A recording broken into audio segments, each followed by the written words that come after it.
అందరికీ ఉగాది శుభాకాంక్షలు. నేను మీ doctor Srikanth, electro homeopathy medical institute and research centre, Yelamanchili, Visakhapatnam జిల్లా, అనకాపల్లి కొత్త జిల్లా. ఇది ఎలక్ట్రో హోమియోపతి అనేటటువంటిది చాలా పాత పద్ధతి. ఇది 19వ శతాబ్దంలోది. కౌంట్ సీజర్ మ్యాటీ అనే అతను దీన్ని కనుగొనడం జరిగింది. ఇది హోమియోపతికి అనుసంధానమైందే. హోమియోపతి అనేది శామ్యూల్ హనీమూన్ అనే ఆయన 18వ శతాబ్దంలో కనుగొంటే, ఇది 19వ శతాబ్దంలో కనుగొనడం జరిగింది.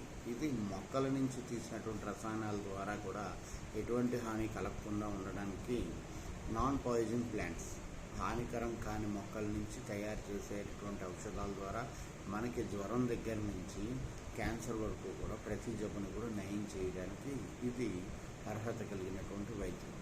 ఇది 5th మెడిసిన్.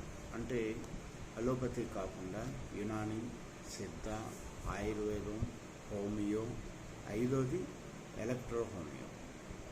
కాబట్టి ఈ విధానాన్ని కూడా తొందరలోనే కేంద్రం కూడా పూర్తి అన్ని రాష్ట్రాల్లో కూడా అనుమతించడానికి అవకాశం ఉంది.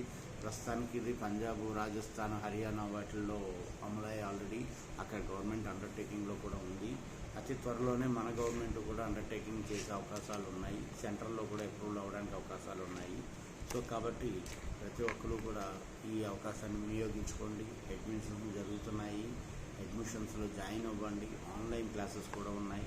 దీనికి ఎటువంటి వయసుతో కూడా సంబంధం అనేది లేదు. ఎంత వయసు వారైనా కూడా చదువుకోవచ్చు. బేసిక్గా డిప్లొమా కోర్సెస్ ఉన్నాయి 10th క్లాస్ వాళ్ళకి, ఇంటర్మీడియట్ బేస్ చేసిన వాళ్ళకి బ్యాచిలర్ కోర్సు, బ్యాచిలర్ అయిన వాళ్ళకి మాస్టర్ కోర్సు ఉంది. సో ప్రతి ఒక్కరూ కూడా దీన్ని వినియోగించుకోండి. నీట్ వచ్చిన తర్వాత దీని తాలూకా గవర్నమెంట్ ఉత్తీర్ణత పొందిన తర్వాత నీట్ అది దీనికి అనుసంధానం కానీ చేస్తే లక్షల్లో అమౌంట్ ఉంటుంది.